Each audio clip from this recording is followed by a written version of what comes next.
the Ghostface Girls coverage of Day 4 of Abertoir 2015.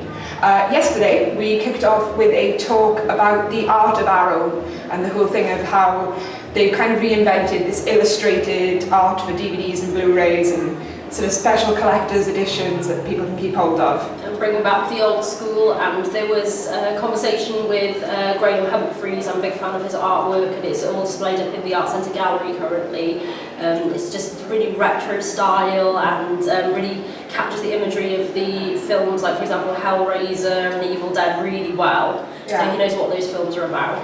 Yeah, Gilles Vranckx was also there, and he's also done some art for Arrow, and it's quite interesting how their styles are quite different. Definitely. But equally their processes are quite similar, I think. And it was interesting because they discussed about how fan reactions to the artwork. So they revealed a new Hellraiser box set, and then apparently one person with too much time on their hands on the internet, which we like to refer to as a troll, claimed that there was one pin too many in Pinhead's face. But there we are. I think it's a really, really cool cover, so I'm really looking forward to getting my hands on that box set eventually.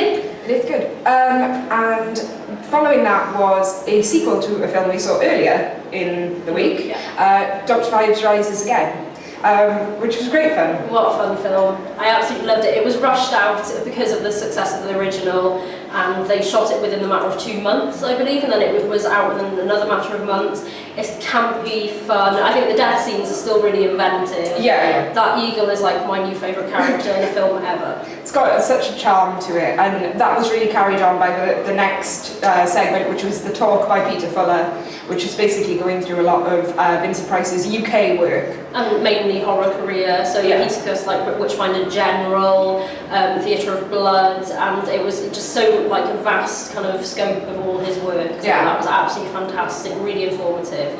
And then to put the icing on the cake, Victoria Price, Vincent Price's daughter, returned to talk about her father's legacy, and I thought that was absolutely poignant.